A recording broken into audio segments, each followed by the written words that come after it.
Alright, we got the head off now. Came off pretty easy, had no troubles. Just a quick look. There's your camshaft again. A little bit of oil that's come out of the head, no big deal. There's the valves.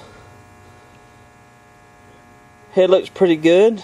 We're going to let the machine shop deck the head anyway to true it up. They'll put the cam in, do the valves, put new valve guide seals in, make it nice for us when we get ready to go back together. I'll swing over and let you see the top of the motor here. There's our piston. You have two head alignment dowel studs that are in the head. There's one here. There's one there. Make sure when you put the engine back together you do not forget these. Also the O-ring. There is an O-ring around this guy here. Do not forget it. If you do, you will not have oil pressure and it will smoke. You will scratch your head wondering what's the problem. Anyway, another little shot of our cam chain hanging.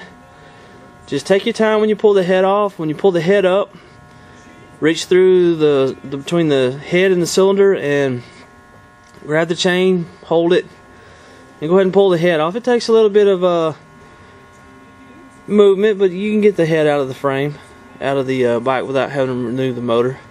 Next thing we're going to do is we got one more fastener on the other side on the cylinder.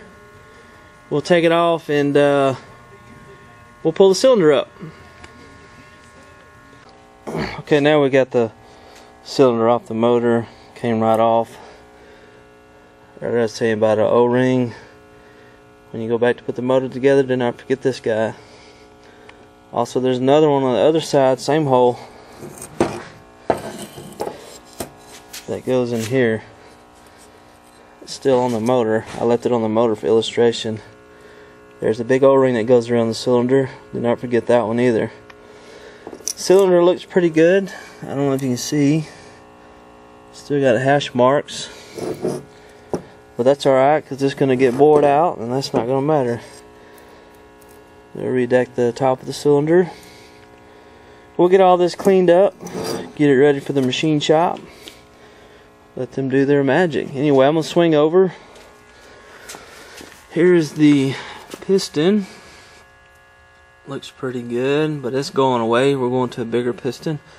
Earlier I was talking about the O-ring that I left on the cylinder block. I pulled it up so you could see. Be sure not to leave that out.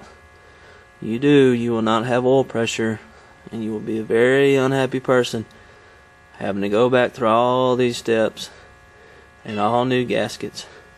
Anyway, we're going to get the piston off and we'll be ready to go.